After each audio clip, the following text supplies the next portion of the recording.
હવામાન નિષ્ણાંત જોડાયા છે પરેશભાઈ ગોસ્વામી। પરેશભાઈ, ખૂબ સ્વાગત આપનું ઝી 24 કલાકમાં।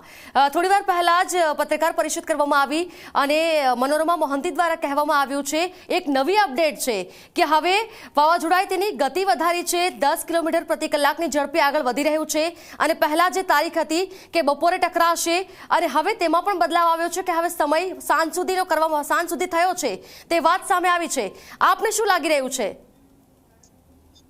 ચોક્કસથી ધરાબેન, આમ જોવા જાય તો જે આ સમયની વાત છે, ગઈકાલે પણ હું ઇલેક્ટ્રોનિક મીડિયાના માધ્યમથી કહી ચૂક્યો છું કે જે વાવાઝોડું ટકરાવાનો સમય છે એ 15 તારીખે રાતના રહેશે। આમ તો એ ગઈકાલે ફિક્સ હતું, ભલે આજે જાહેરાત સત્તાવાર થઈ હોય, પણ એ રાતના ટાઈમે ટકરાવાનું છે એ ફાઇનલ અત્યારે દેખાઈ રહ્યું છે। જોકે એ સમયમાં પણ જે થોડો ઘણો ફેરફાર થઈ શકે છે। ત્યારે આપણે જણાવવાનું છે કે અત્યારે જે વાવાઝોડું છે એ 1 કલાકે 10 કિલોમીટર આગળ વધી રહ્યું છે। એમાં પણ હજી ઘણા બધા ચડાવ ઉતાર આવશે, બદલાવ આવશે।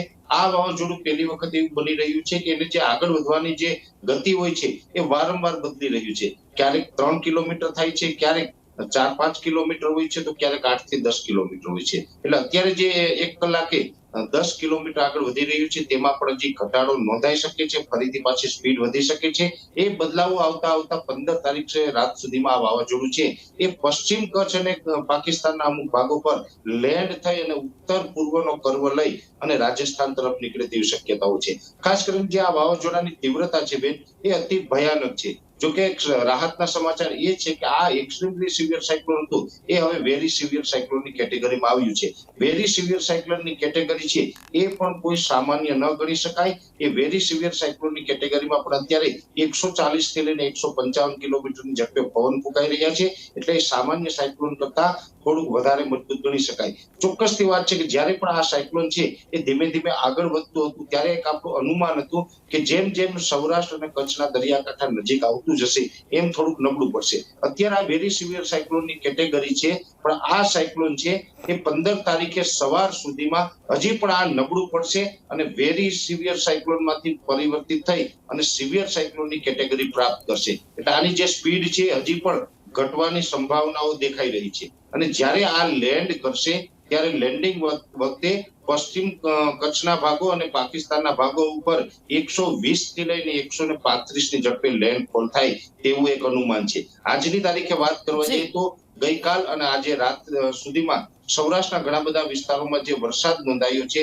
જેમાં ગીર સોમનાથ, અમરેલીના કોઈ ભાગો હોય, જુનાગઢ, પોરબંદર કે રાજકોટના એકલ દોકલ સેન્ટર હોય, આ તમામ વિસ્તારમાં વરસાદ નોંધાઈ ચૂક્યો છે। હજી આજે 13 અને આવતીકાલે 14 એમ 2 દિવસ સુધી ગીર સોમનાથ, અમરેલી, ભાવનગરના દરિયાઈ કાંઠાના ભાગો, રાજકોટ, જુનાગઢ અને પોરબંદરના ભાગોની અંદર વરસાદ પડવાની શક્યતાઓ છે।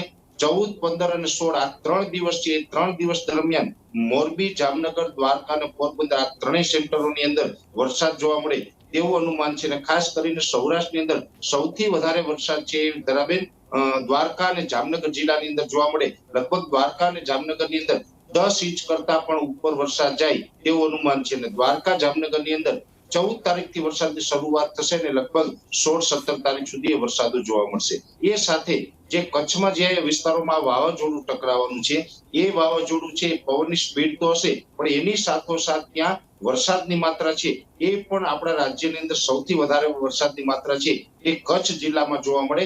કચ્છ જિલ્લામાં 12 ઇંચ અથવા તો એનાથી પણ વધારે વરસાદો નોંધાય તેવું અનુમાન છે। અને જેવી રીતે આ વાવાઝોડું છે પશ્ચિમ કચ્છ અને પાકિસ્તાન ઉપર લેન્ડ કરી રહ્યું છે, એટલે ચોક્કસથી વાત છે કે કચ્છને ડેમેજ કરવાનું છે। કચ્છના અન્ય વિસ્તારોમાં પણ પવન સાથે વરસાદ પડવાના છે, પણ એ સાથોસાથ સૌરાષ્ટ્રે પણ અહીંયા સાવચેત રહેવાની જરૂર છે। હા, એક ચોક્કસથી હું જી 24 કલાકના માધ્યમથી અપીલ કરવા માંગુ છું કે અહીંયા કોઈ ડરવાની કે ગભરાવાની જરૂર નથી, માત્ર સાવધાન રહેવાની જરૂર છે, સાવચેત રહેવાની જરૂર છે। કેમ કે આ વાવાઝોડું છે એ જેવી રીતે કચ્છ ઉપર લેન્ડ કરવાનું છે, પણ સૌરાષ્ટ્રનો જે વિસ્તાર છે એમાં પશ્ચિમ સૌરાષ્ટ્રના ભાગો છે, જેમાં પોરબંદર, દ્વારકા અને જામનગર જેવા વિસ્તારો છે, એના ઉપર ડાયરેક્ટ હિટ નથી કરતું, પણ એકદમ નજીકથી પસાર થવાનું છે।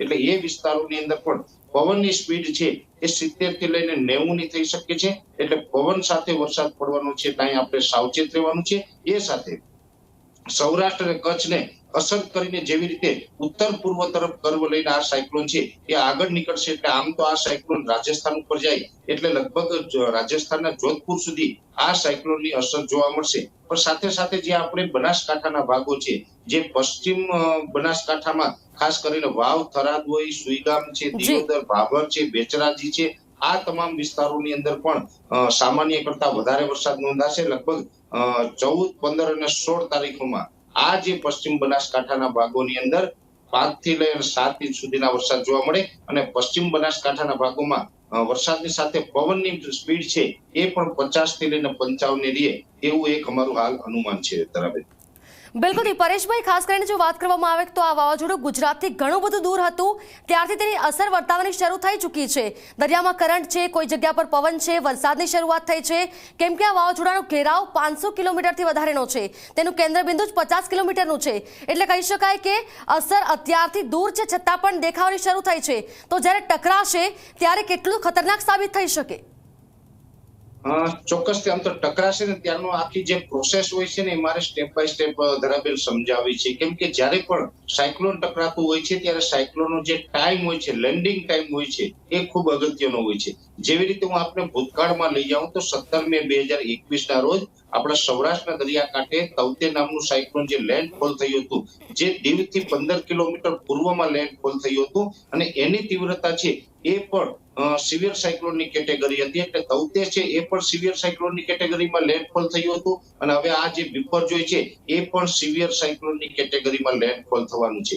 ત્યારે હું આપને જણાવી દઉં કે જે તૌતે લેન્ડ થયું હતું એનો જે લેન્ડિંગ જે પ્રોસેસિંગ ટાઈમ હતો એ હતો 3.25 કલાક અને જે બિપરજોય વાવાઝોડું છે એનો લેન્ડિંગ ટાઈમ છે 2 કલાકથી લઈ અને 2 કલાક ને 10 મિનિટ આસપાસ રહી શકે છે. એટલે તૌતે કરતા થોડોક ટાઈમ ઓછો લે છે, છતાં પણ 2 કલાકનો સમય છે એ ઓછો ન કહેવાય, એ ખૂબ વધારે કહેવાય. હવે આ 2 કલાક શું કામ મહત્વના છે એનું આપણે સમજાવું તો જે સાયક્લોન હોય છે ને એની જે આંખ હોય છે ને આંખની લંબાઈ હોય છે એ જ્યારે પણ લેન્ડફોલ કરશે, દરિયામાંથી બહાર આવશે, જમીન ઉપર એનું લેન્ડિંગ થશે, ત્યારે જે સાયક્લોનની આંખનો પહેલો છેડો જ્યારે જમીન ઉપર આવશે ત્યાંથી ધીમે ધીમે એની પ્રોસેસ ચાલુ થતી ગણાય, એનું સમયનું કાઉન્ટડાઉન ચાલુ થઈ જાય છે. પછી એનો જે છેલ્લો છેડો હોય છે, પાછળનો પાર્ટ હોય છે, એ સંપૂર્ણ જમીન ઉપર આવી જાય ત્યાં સુધીમાં 2 કલાકથી લઈને 2 કલાક ને 10 મિનિટ જેવો સમય લાગશે. ત્યારે હું આપને જણાવું કે જ્યારે પણ સાયક્લોન લેન્ડ કરતું હોય અને જો પહેલો છેડો જ્યારે જમીન ઉપર આવે ત્યારથી એવું તોફાન મચાવવાનું ચાલુ કરે છે કે જે સામાન્ય નાગરિક માટે સહન કરવું કે એની સામે ટકી રહેવું, ઝઝૂમવું ખૂબ અઘરું હોય છે. ત્યારે ઝટકાના પવનો છે એ પણ ખૂબ વધારે આવતા હોય છે અને આ જે બિપરજોય સાયક્લોન છે એ 120 થી લઈને 135 ની ઝડપે દરિયામાંથી બહાર આવશે, લેન્ડિંગ ચાલુ કરશે. એટલે 2 કલાક સુધી 120 થી 130 ના પવનો અને એના ઝટકાના પવનો છે એ 150 થી 160 સુધીના થઈ શકે છે. એટલે 2 કલાક સુધી આ સાયક્લોન છે વધારે પડતા તોફાન મચાવશે. જ્યાં સુધી સંપૂર્ણ સાયક્લોન જમીન ઉપર ના આવી જાય ત્યાં સુધી સાયક્લોન છે શાંત ન પડે ને ધીમું ન પડે. એટલે ખાસ કરીને આ જે 2 કલાક જે છે લેન્ડિંગનો ટાઈમ, એક પશ્ચિમ કચ્છના ભાગો અને પાકિસ્તાનના ભાગો, આ બંને દેશ માટે ખૂબ ખતરારૂપ હશે ને બંને દેશોની અંદર જે નુકસાન થવાનું છે સૌથી વધારે નુકસાન આ 2 કલાક દરમિયાન જોવા મળે એવું પણ હાલ અમારું અનુમાન છે. ધરાબેન, બિલકુલ પરેશભાઈ, ખાસ કરીને એક સવાલ સૌથી વધારે લોકો કરતા હોય છે કે પહેલા આ વાવાઝોડું આપણે જ્યારે સક્રિય થયું ત્યારે આગાહી કરવામાં આવી અને મેપ દ્વારા પણ જોઈ શકાતું હતું કે આ ઓમાન તરફ ફંટાશે અથવા તો પાકિસ્તાન કરાચી તરફ આગળ વધશે, ગુજરાત તરફ આવવાની કોઈ શક્યતા ઓછી લાગતી હતી. પરંતુ અચાનકથી એક દિવસ સવારમાં ગુજરાત તરફ આ વાવાઝોડું આગળ વધ્યું, ત્યારે તેનું શું કારણ હોઈ શકે? તે આગળ દિશા કેમ બદલી શકતું હશે? તરાબેન, આમ જોવા જઈએ તો જે અત્યારે જે શરૂઆતમાં જે વાવાઝોડું બનતું હોય ને ત્યારે એનો ટ્રેક ફાઇનલ ના હોય છે અને ખાસ કરીને અત્યારે ટેકનોલોજીનો યુગ છે ને મોબાઈલના માધ્યમથી લોકો છે અલગ અલગ એપ્લિકેશનોના માધ્યમથી જોતા હોય છે, એ ચોક્કસ નથી હોતું.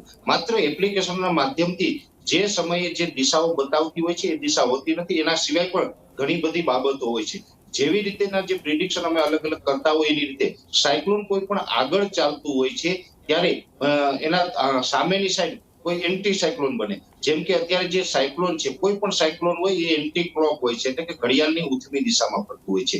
એની સામે જે એન્ટી સાયક્લોન હોય છે, એટલે કે સાયક્લોનની ઉત્તમી દિશામાં ફરે એને એન્ટી સાયક્લોન કહેવાય છે, જે પણ એક હવાનું હળવું દબાણ હોય છે. અને એ એક એન્ટી સાયક્લોન છે એ આપણા ભારત ઉપર બન્યું હતું. હવે ત્યારે અમને એક એવી આશા પણ હતી, દરેક હવામાન નિષ્ણાતોને આશા હતી કે જો એ એન્ટી સાયક્લોન છે એ વધારે મજબૂત બને અને એના જે રાજસ્થાન થઈ અને એના પવનના ચક્રાઓ છે, રાજસ્થાન, મધ્યપ્રદેશ થઈ, ગુજરાત ઉપર થઈ અને અરબી સમુદ્ર સુધી જો એ પવનોના પટ્ટા લંબાય તો એ મજબૂત હશે, તો આ બિપરજોય વાવાઝોડાને ધક્કો મારી શકે, તો ન આવી શકે. પણ એવું થયું નથી અને એ નબળું એન્ટી સાયક્લોન હતું. એની સાથોસાથ જે ઉત્તર ભારતની અંદર એક ભેજનો ટ્રફ બન્યો, જે હરિયાણાથી લઈને દિલ્હી સુધી લંબાણો હતો. અને કોઈ પણ જે ટ્રફ રેખાઓ બને છે, એ ટ્રફ રેખા છે એ નોર્થ ધ્રુવ અને સાઉથ ધ્રુવની જેમ ચુંબકની જેમ સાયક્લોનને ખેંચતું હોય છે. એટલે એક ટ્રફ રેખા બની, એની પણ સાયક્લોનને ખેંચવાનું કામ કર્યું છે. આવા અનેક પેરામીટરોના આધારે જોવા જાય તો જ્યારથી આ સાયક્લોન બન્યું હતું ત્યારથી એપ્લિકેશનો ભલે આ ઓમાન તરફ ફંટાતું બતાવતું હોય, પણ આ ઓમાન તરફ ફંટાવાના અમારી દ્રષ્ટિએ અમને ત્યારે પણ ચાન્સ નહોતા દેખાતા, અત્યારે પણ નથી દેખાતા. અને આ જે છે એ સાયક્લોનનો ટ્રેક છે એ આમ તો મોસ્ટ ઓફ કહી શકાય કે ગઈકાલે સવારે ફાઇનલ થયો છે. અને એ જે ટ્રેક છે એ અત્યારે આપણે દ્વારિકા સુધી ઉત્તર પશ્ચિમમાં ગતિ કરે છે, દ્વારિકાથી આગળ નીકળશે એટલે ઉત્તર પૂર્વનો કર્વ લઈ અને પશ્ચિમ કચ્છ, પાકિસ્તાન થઈને રાજસ્થાન તરફ જાય એવો ટ્રક અત્યારે ફાઇનલ ગણી શકાય. હા, એક ચોક્કસથી સામાન્ય ફેરફાર હજી આમાં થઈ શકે છે. લેન્ડિંગ વખતે એકદમ સામાન્ય પ્રવાહમાં